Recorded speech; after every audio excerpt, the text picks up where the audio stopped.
never go, never go, and someday on earth we never go.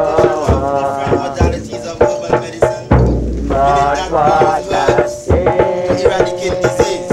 We also of use sound standing nutritional more. guidance because fundamentally you are what you eat, and we also tell people that they must have good moral habits. The daily activities of a man, how stressed a man is, how happy a man is, goes a long way to guarantee that this man is holistic. Now, at the Great Physician International, as you know, I am the writer of the Herbal Manual, which is a guide to better living free from pain and disease. So, at the Great Physician International, it is very important that we look at the whole human anatomy from a cellular perspective, understanding or rather understanding how the anatomy actually functions and how we could actually help to enhance and build up that system. I'm not going to be confident if anyone in it. If I have to strain my voice too loud. Sorry, can we not have any talking while the brother is speaking, please? Yeah, I'll take care of it. Because we have no mic to...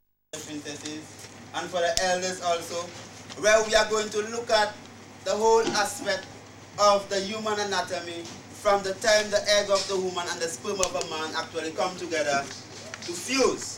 So, we chant Holy Emmanuel I Selassie I Jah Rastafari because I am a priest, an ordained priest of the Ethiopia Africa Black International Congress, Church of Divine Salvation, and as you know, we praise Emperor Haile Selassie I as God Almighty. These are two of my productions, the Herbal Manual and the Sugar Baby. We were trying to get a couple of copies here before this day, but we'll come at an earlier time still. But you could get your signed copies of the Herbal Manual if you don't have it yet right here today. Now, basically we always begin our lectures with a similar note. Standing firm by the concept that when a man actually knows himself, when a man begins to understand himself, when a man begins to know why he sweats, when a man begins to understand why he got hot, why his fist gets red if it's too hot, exactly how his system begins to function, when a woman understands what happens during a menstrual cycle, when a man begins to understand what happens when he ejaculates or releases sperm, all these things are very important if we must understand what we call this is. And at the Great Physician International, we look at this is at this is, not being at ease. This being the prefix and the suffix being is. This is not being at ease. Now, man, know thyself. We love the biblical diet, or what we call the biblical guideline or leaflet. Why? Because from ancient times, even prior to the Bible, the most ancient human beings, which were of course Africans like you and I, these people constituted of a nation, and these people lived for hundreds of years. Some of them never died. Now when we look at our Bible, the Bible states that the leaf of the tree shall be for medicine, and the fruit thereof shall be for meat. Let's look at that critically. Genesis chapter 1 verse 29. I know many people put down the Bible, you know. But as you know, the Bible is a very symbolic book. Contains lots of good and lots of bad. So you take up the good and you throw away the bad. Now, Genesis chapter 1 verse 29. That's a very good thing. God, the mighty creator, creator of heaven and earth, creator of the bees, the elephants, the lions, the tigers, the leopards, the fly, all these things, he actually gave man a specific guideline, principles, by which this man supposed to live, the types of foods this man supposed to be consuming. Now what's that? Genesis chapter 1 verse 29.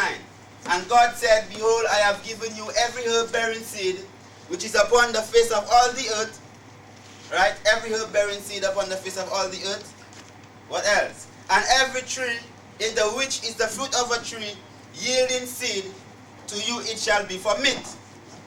Now we have to have a full understanding of this, especially if we love the Bible and we go to church every Sunday.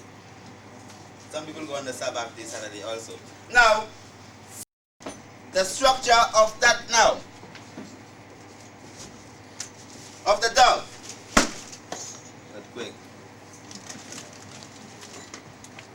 Let Jah be praised. When you really compare the structure of the mouth of this animal here, which is the dog, with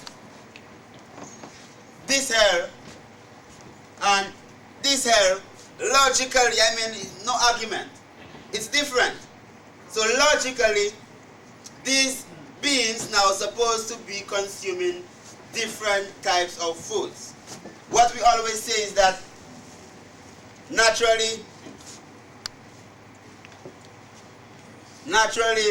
the dog usually feed off the plate of the master. I know there are people from St. Lucia here, somebody introduce themselves.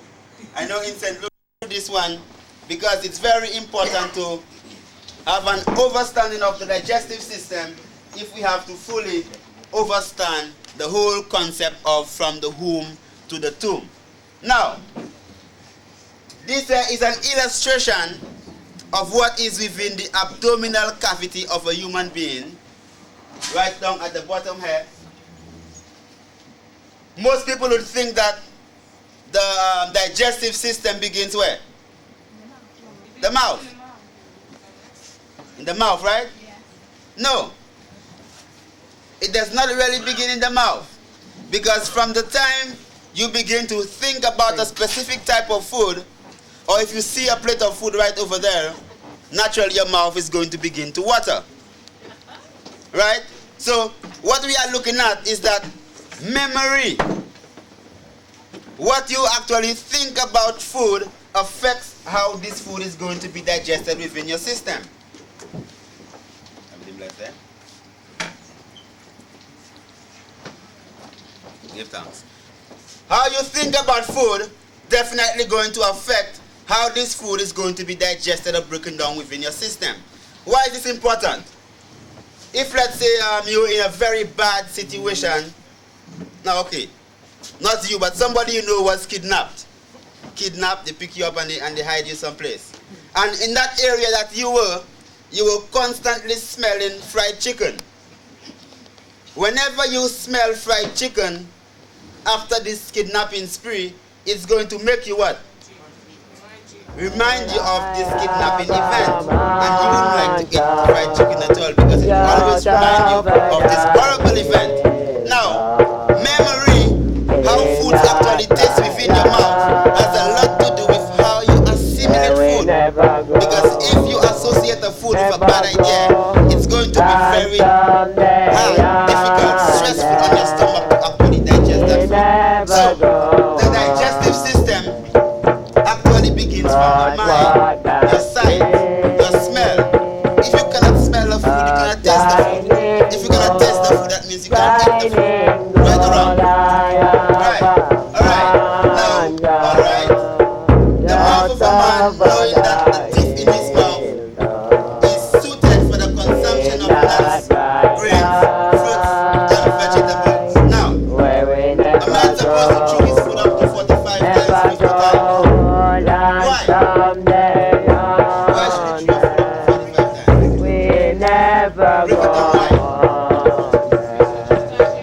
So you can digest. What is digest? Right, so it's going back into a corner.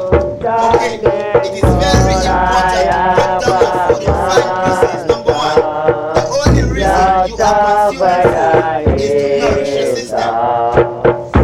The only reason you are chewing, unless it's gum. If you're chewing gum, it's a poisonous chemical, very bad for you. You got no nutrients from chewing gum. Makes you hungry. Yes, it makes you hungry. And every time you chew gum, your stomach begins to secrete hydrochloric acid, and you could eventually develop what we call ulcers. Because you are chewing and you are not swallowing. Don't take it personal if you're chewing gum. Just throw it out. Natural. Alright, so chew your food 45 times to break it down into fine pieces.